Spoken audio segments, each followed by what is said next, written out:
स्वागत है मेरे चैनल पे। तो यार आज हम पढ़ने वाले हैं स्केलिंग, ठीक है। लेट्स लर्न विद अस पे आज पढ़ने वाले हैं स्केलिंग। स्केलिंग क्या होता है क्लाउड कंप्यूटिंग में। तो यार अगर आप परचेस करते हो क्लाउड कंप्यूटिंग रिसोर्सेज, ठीक है, फॉर यूसेज, अपने यूजर्स के लिए, अपने काम के लिए।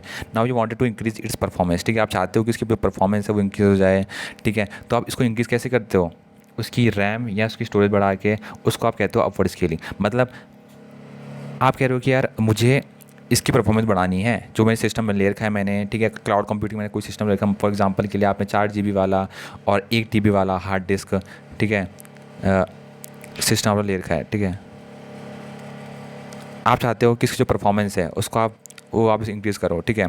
तो इसको आप क्या कहोगे? इसको कहोगे आप अपवर्ड स्केलिंग, ठीक है। वहीं अगर आप किसी की रैम या उसकी स्टोरेज क्लाउड कंप्यूटिंग में उसको डिक्रीज़ करते हो, उसको आप कहते हो डाउनवर्ड स्केलिंग, ठीक है। ये जहाँ पर लिखा हुआ है। अब ये इसका कुछ डायग्राम है, ठीक है। फॉर एग्ज़ाम्पल के लिए ये ऐप की एप्लीकेशंस हैं यहाँ पर, ठीक है। ये एंड यूज़र है, जो आखिरी यूज़र है, ठीक है। और ये इंटरनेट हो गया, इसके बीच में कनेक्शन इंटरनेट से जुड़ा हुआ है एंड यूज़र इसके साथ, ठीक है। तो लोड बैलेंसर इसको सीधा लोड करेगा, बैलेंस करेगा, ठीक है। इस तरीके से चीज़ें बैलेंस होंगी।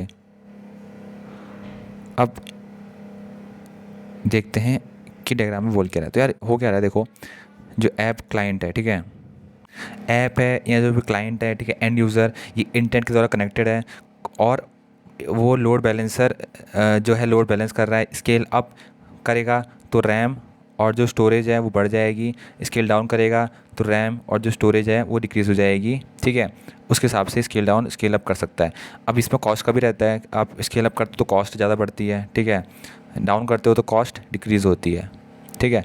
तो आपकी रिक्वायरमेंट के हिसाब से चीज़ें होंगी। अब यहाँ पर साइड में सर्वर दे रखे हैं, रेप्लिकेटर सर्वर दे रखे हैं, अवेलेबल इफ नीड, अगर ज़रूरत पड़ेगी रेप्लिकेटर सर्वर की तो आप इसको यूज़ कर सकते हो, बाकी जो सर्वर्स हैं उनका इस्तेमाल कर सकते हो। तो इसी को हम ऑटो स्केलिंग या फिर अपवर्ड स्केलिंग और डाउनवर्ड स्केलिंग भी कहते हैं।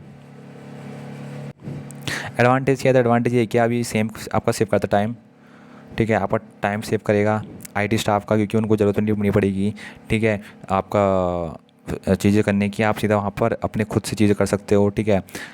और मान लो आपने डाउन किया तो डाउन में क्या होगा, रिसोर्स कम अपने आप कम हो जाएंगे रिसोर्सेज। तो आपको नया परचेस करने की ज़रूरत नहीं है, नई चीज़ें करने की ज़रूरत नहीं है। आप वहाँ पर अपने हिसाब से चीज़ों को सेट कर सकते हो, अपने हिसाब से जो चीज़ें हैं उनको परचेस कर सकते हो और अपने हिसाब से चीज़ों को ले सकते हो। तो ये SaaS के अंदर आएगा, याद रखना, SaaS, software as a service, ठीक है। अब दूसरा फीचर्स क्या है इसका? कॉस्ट सेविंग का, ठीक है, कॉस्ट बचाता है बहुत ज़्यादा, ठीक है। कॉस्ट सेविंग का सबसे अच्छा फीचर्स है। और तीसरा आता है आपका disaster recovery, cost reduce if you eliminate need for building maintenance secondary data centres, ठीक है। फॉर एग्जांपल के लिए अगर आपने आपका डाटा लॉस हो गया, ठीक है, तो लेकिन आपकी उसमें क्या अच्छी बात होती है कि आप स्केल अप कर सकते हो, तो वहाँ पर आपके पास पहले से बैकअप मौजूद रहता है, ठीक है। आपका रेप्लिकेशन रहता है जो भी आपने बनाया है, तो डाटा खोने की उतनी चांसेस नहीं होते हैं, ठीक है। तो इसके कुछ एडवांटेज हैं। धन्यवाद।